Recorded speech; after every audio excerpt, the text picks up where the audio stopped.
there, it's Michelle Caruana from Play Cafe Academy and Profitable Play. And if you're listening on the podcast, welcome back to the Profitable Play podcast. This is one of those topics that just had to go on both my Play Cafe Academy YouTube channel and on the podcast feed because it is extremely important and it directly affects every single brick and mortar small business owner. We already know how important Google reviews are for our business, right? They help us gain customer trust. They help with party bookings, first-time visits, memberships. They can also be a source of stress. They can help with search engine optimization, right? They are a critical facet of our business, and it's probably something you think about quite often. Well, Google has updated its review policies for small businesses, specifically for brick and mortar businesses. And unfortunately, a lot of the strategies that are super popular in the Play Cafe industry, I know a lot of the strategies that I've taught on this podcast, that I've taught my students in my courses, a lot of those are actually now going to be in violation of Google's new policies. Now, these updates were announced mid-April, and Google has kind of been a little bit vague about the timeline, but they're basically saying that you have 30 days from April 15th, so essentially 2 weeks from around the time I'm recording this episode. I'm recording this at the end of April to be compliant with these new policies. So we're on a time crunch. So in this episode, I wanted to talk about exactly what's changing, what that might show up as in your Play Cafe business, and what you should now do instead. We have to get a little bit more creative because Google is really cracking down. Now, there are some positives with these new policies, but there are some negatives. But again, I don't want you to think of them necessarily as negatives. They're just opportunities to get creative.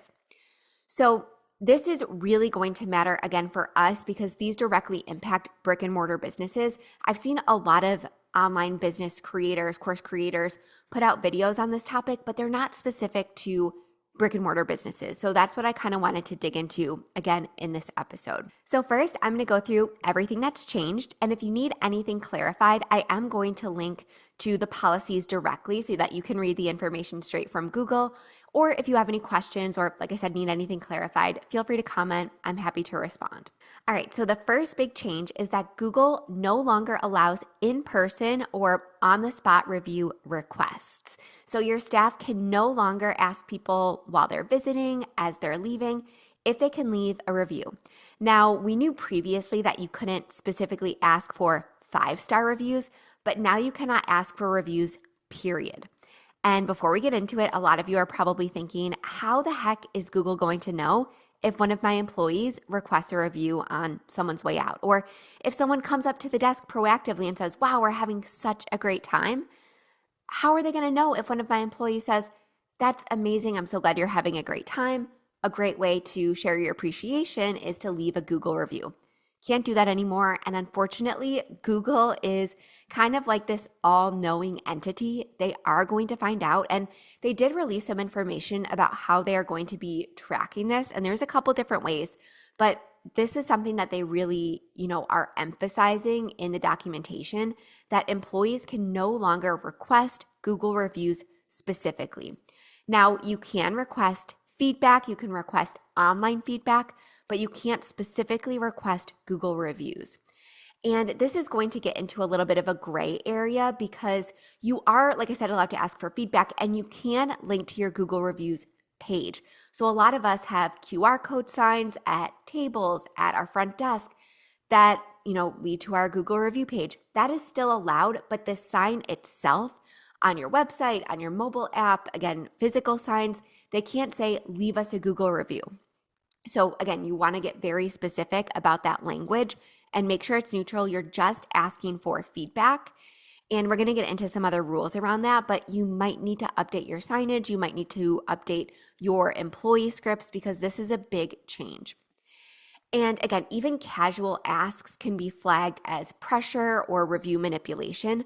So you really want to talk to your staff about how they're asking for feedback. And Google has basically said that if people are consistently leaving reviews in person, those will be flagged as inauthentic. They know where somebody is located when they leave a Google review. So you really want to make sure that when you are requesting reviews, again, not in person, they want you to request after the experience. So via SMS message, via email, whatever automated follow-up system you have. You should have a follow-up system, but whatever follow-up system you have, you should be requesting that feedback. And if you're listening on the podcast, I'm using air quotes. You should request feedback after they've already left the premises, because you don't want to risk them reviewing that review that could be, extremely authentic and organic just because they left the review in person. So that's one way they're going to monitor this. They're also really cracking down on mentioning employees' names or mentioning anything specific in the review, which we're going to get into. But again, there are a couple ways they're going to track this. They have one of the best AI generated models to flag these. They're calling it manipulated reviews or pressured reviews. So you really want to be careful, and you want to update your employee scripts for this. The second big change, and this is again something that I used to teach over and over again, and people saw a lot of success with it. The second big change is that incentivized views are fully prohibited. So previously, it was a big rule that you could not request a 5-star review for an incentive. So you had to be non-specific in terms of what the review had to be. So for example, we could say, leave a review. Again, we're not being specific about what the rating or what the review needs to be, what it needs to say, and show us that review. You'll get a free coffee. You'll get a free menu item. You'll get, discounted play, something like that. That used to be allowed. No more. You cannot incentivize reviews whatsoever. And again, they're going to crawl your social media campaigns, your website, your emails, any language that you're typing online. They probably even have access to the graphics that you're designing in Canva that you're downloading on your computer. It is not worth the risk. So we need to stop incentivizing reviews. And some people have kind of said that, again, it's a gray area. You could technically incentivize feedback and then link to the Google review page. That's probably not something I would want to risk as a business owner, because again, reviews are critically important. You don't want to risk your reviews getting removed or flagged or anything like that. So I would just not incentivize reviews whatsoever. And you also cannot incentivize editing or removing bad reviews. So you can't go back and forth via email with a customer and say, hey, now that we resolved this issue, and now that I gave you this discount, can you remove the review? Because again, the implication is that they're getting this benefit if their review is quote unquote manipulated. That's something else that Google is really cracking down on. So again, you can ask for general feedback, but you cannot ask for Google reviews specifically, and you cannot incentivize any Google reviews at all. The third big change is that you can't review gate. And this is another strategy that I used to teach. You can't filter customers based on their experience. Now, what this looks like in practice in a Play Cafe business is, I know when we, had a visitor, we had an automated follow-up, and this would go for parties, this would go for events, and we'd send an email and we'd say, hey, if you had a great experience, please leave us a Google review. It helps our business so much. We'd link to the Google review page. And then we'd say, if you didn't have a great experience, or if you have any questions, concerns, if anything went wrong, please reply to this email and we'd be happy to help you. You cannot do that anymore. You cannot give people different destinations or different calls to action based on their experience. Now, this can be subtle, like in a follow-up email, in an SMS message. It can be your employees verbally saying it. That could also be a violation. And it could be some services. So I know Bird Eye is a service that I used to use. A lot of people have used it. That's basically a survey that gets sent to people. And if they fill out the survey in a positive way, it would send them to the Google review page. If they had any negative feedback, or if they rated things on the survey very low and implied that they had a negative experience, that it would go to a private inbox. So again, Google is really cracking down on business owners trying to catch any negative reviews before they even happen. That is definitely review manipulation in Google's eyes. So again, on your website, in your emails, in your social media campaigns, in all of your online language, and even your verbal language, again, from your staff, you want to make sure that you are not review gating, as in filtering people based on their experience and giving them different calls to action. Now, people will use Google Forms for this. You don't have to get a fancy service like Bird Eye. So if that's something that you're currently doing, especially after a birthday party or an event or something like that, you want to make sure you change those automated follow-ups. Maybe they needed a little spring cleaning update anyways. But again, no review gating. The fourth big change is that you can no longer ask for specific content. So staff cannot ask to be mentioned. I know a lot of business owners will incentivize their staff members like, hey, if, a customer mentions your name specifically in a review, you get a $5 gift card or you get a free coffee or something like that. Google has AI technology and it's the most powerful in the world. And they are going to catch on to this. If a lot of staff members are being mentioned, if they feel like people were told to manipulate the content of their review by mentioning that staff person, those reviews are going to be flagged and removed, and you're going to miss out on what could have been an amazing review that could build potential future customers' trust. So staff cannot ask to be mentioned, and they cannot suggest what to say.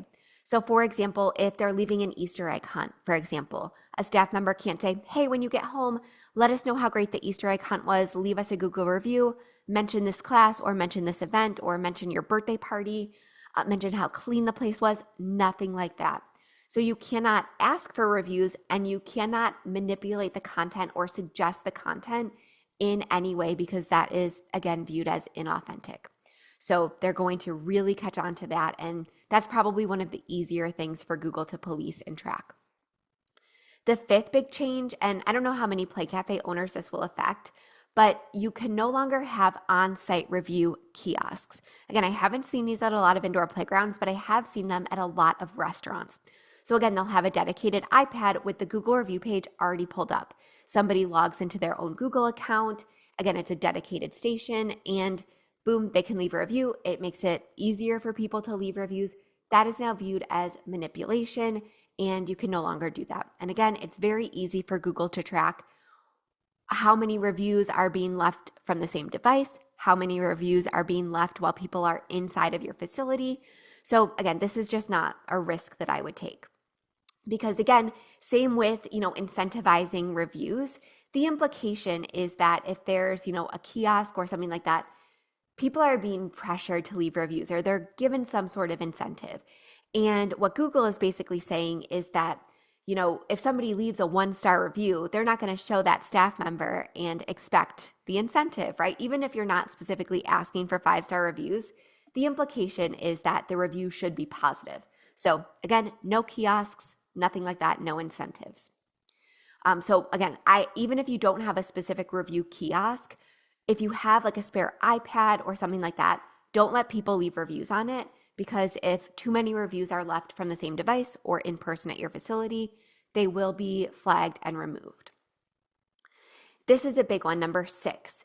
You can no longer have employees, contractors or vendors, or family or friends of staff leave reviews.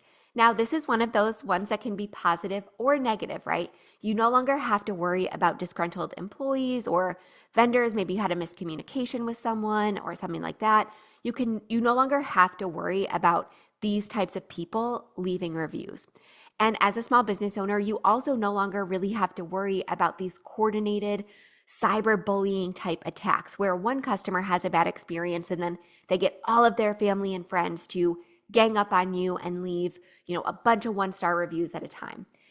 Google is making it much more explicit that this is not allowed, this is inauthentic, and those reviews are actually going to get probably removed a whole lot quicker starting in about 2 weeks.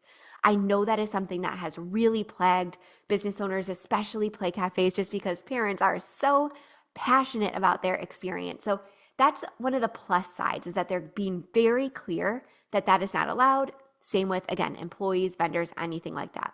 Now, the negative is that I see Play Cafe owners all the time posting in groups, posting on their personal pages, asking for reviews, saying, hey, we got some negative feedback or, hey, we're under, a coordinated review attack, something like that. Can everyone leave us a 5-star review? Now, even if you're only asking for authentic reviews, so I've seen a lot of people say, hey, if you've ever been to our space and liked it, please leave us a review. It helps so much. Even if you're asking for reviews from genuine customers, even if, it's not your aunt from 5 states away leaving a review who's never stepped foot in your facility, they're still going to be viewed as manipulation and inauthentic.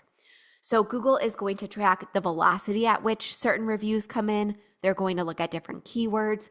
they're somehow going to know your family tree, and maybe they'll look at your social media posts, maybe they'll crawl the internet in that way, especially if you're making the post from a public social media page, like like a business Instagram or like a public Facebook page. They're going to find it and they're going to remove and flag your reviews. And you, again, might be thinking, why does Google care about this?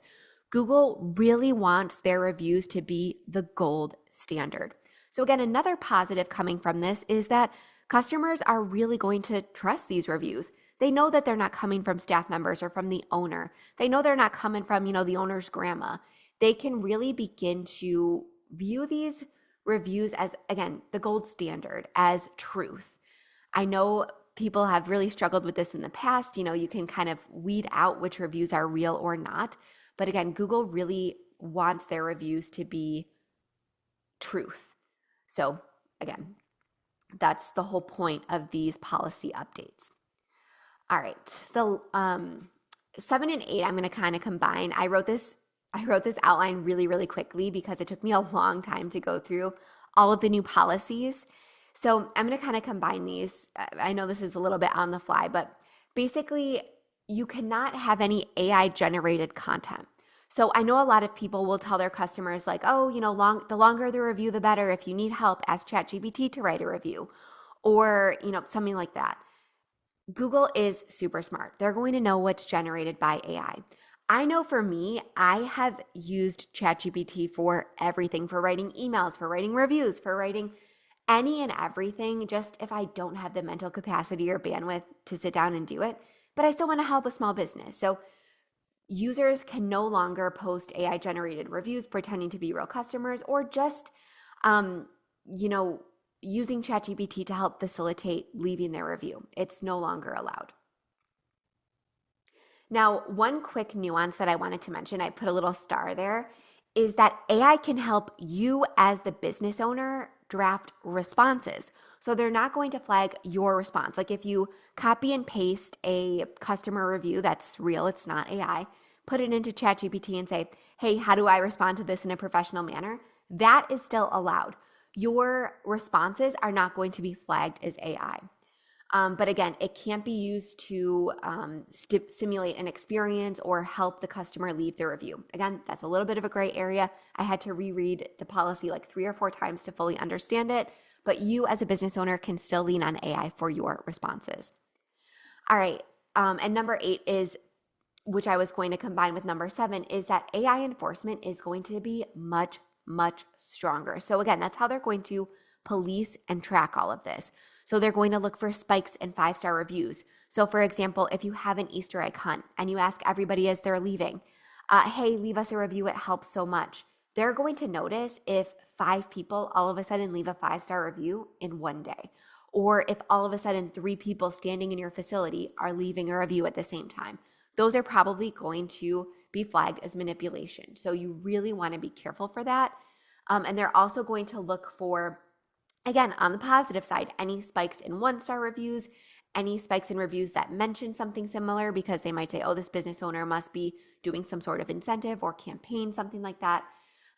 So again, these can now trigger removals, and they've really invested in AI technology to help them with managing this. And then the last one that I wanted to mention, again, I know nobody listening to this content would ever do this, but businesses can no longer buy reviews. People cannot create fake Google accounts. So for example, you can't go create a new Google email address just to leave a 5-star review for your business. They're going to recognize that immediately. You can't have, your aunt create a brand new Google account just to leave a review, anything like that. A lot of businesses, not any that I work with, but I have seen a lot of them buy 5-star reviews from companies that do these like review farming, where they have, 100 Google accounts and they'll go leave you a bunch of 5-star reviews. They're going to spot that immediately. They've gotten very direct in their policies now. Before it was a little bit gray and a little bit wishy-washy. Now it is very explicit. You cannot buy reviews. You cannot create new accounts just to leave reviews. And you can't do any sort of review campaign. Now, one thing that I wanted to clarify is that you can and should still share with customers your Google review link in your follow-ups, on your website, anywhere like that. You just can't specifically in that language say, leave a Google review. You just have to say, we love your feedback. And you can say, again, if you had a great experience, we'd love your feedback, because that is gating. So I just wanted to clarify that because that was a little bit unclear as well. So here are some tips of what you should be doing instead. Number one, move your review requests out of the building. So again, Google does not want people, your staff members, asking for reviews in person. They will remove those that they feel were influenced by a staff member. Instead, lean on your automations. Use email, text.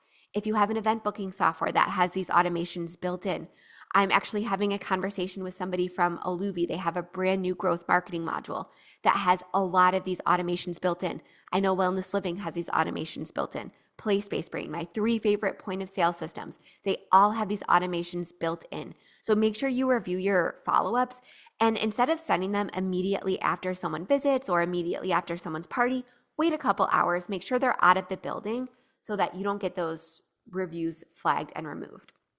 The second tip that I have is to build this sort of stuff into your systems. Again, not your staff scripts, because that is not allowed. So you want to make sure that you have systems and automations for party follow-ups, first-time visit emails and bounce back campaigns, membership onboarding, all sorts of things. Don't just look at, your bounce backs, things like that. Look at all of your systems and say, how can we better request more authentic reviews without directly asking for them? So again, it's spring. You might want to do a little deep dive on your systems and make sure that you are doing this in the right way and that you are requesting reviews in a way that's compliant. Number 3, again, ask for feedback, not reviews. They are going to flag any online language asking for online reviews, asking for Google reviews, and no filtering or directing. And then the next tip I have, and this I probably should have made the first tip, but delivering a great, memorable experience is always going to be the best way to get more Google reviews. So if you feel a little bit hung up on this, if you're really getting lost in the details, just remember that having the cleanest, freshest space with the friendliest staff, with great standard operating procedures, that's going to ensure that you are delivering a consistent, high-quality experience every single time. So again, if you're a little bit lost in the sauce when it comes to these updates, just go back to what's most important, the experience that you're putting in front of customers. Go back and visit your systems, your standard operating procedures, your staff training.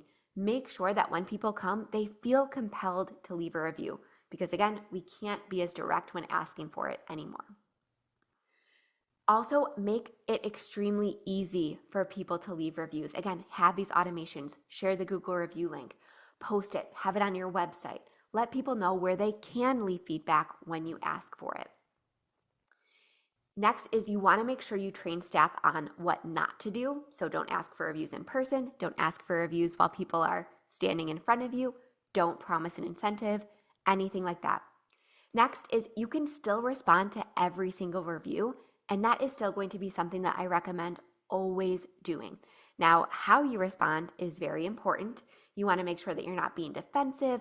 Move the conversation, even if it's a negative review and you feel like you want to defend your business, move that conversation to email. Say, hey, we'd love to hear more about your experience. Please email us. We'd love to help. It shows future customers that you care about your reviews, you care about your feedback, and you're going to follow up on it. You're going to make it right. You don't have to have a back and forth in the Google reviews. It's never a good idea. I have an entire podcast episode just on how to respond to reviews. So I'll link it if anyone wants to go back and listen to it, but you should still be responding, because that will tell people that, hey, the business owner is reading these reviews and they're taking them seriously and maybe even making changes based on that feedback. And then the last tip is to accept imperfect reviews. Again, you can't incentivize people to remove them. You can't give a discount. You can't manipulate that content in any way. Google is really going to look hard at when people are editing reviews and things like that. So again, use it as constructive criticism, as feedback. You don't have to worry about these fake reviews anymore. Google will remove them. They're going to get a lot better with that. They have promised. And honestly, with all of this AI technology, I do believe that it's going to be a lot easier moving forward to have fake, inauthentic reviews removed. But some reviews are earnest, right? Some people might have genuine feedback about your business. So instead of panicking, instead of losing it, instead of having an emotional response, Look at what you can do better. Ask your staff what to do, involve them, make them feel valued and heard as well. So again, these are some big, big changes. And I definitely would recommend sitting down today and going through all of the different ways you're currently not compliant and make a plan for putting these changes in action within the next 2 weeks so that you don't risk real authentic reviews getting removed. All right, I hope you enjoyed this episode. Again, if you want to read all of this from Google straight from the source, I'm going to link it in both the video and in the podcast, depending on whether you're watching or listening. And again, I'd love to know how you are going to change how you're asking for reviews. And if you have any creative strategies, I'd love for you to share them in the comments. I love giving people shout outs when I am, sharing tips and tricks from other business owners. It's one of my favorite things to do. There are so many amazing minds out there. There are so many amazing Play Cafe owners. So again, if you have any tips, strategies, if you figured anything out that is compliant, let me know in the comments. I'd love to hear it. But I hope you have an amazing week. And as always, if you have any topic suggestions for future videos or episodes, you can also let me know in the comments or send me an Instagram DM. But I will see you soon. Bye for now, Playmakers.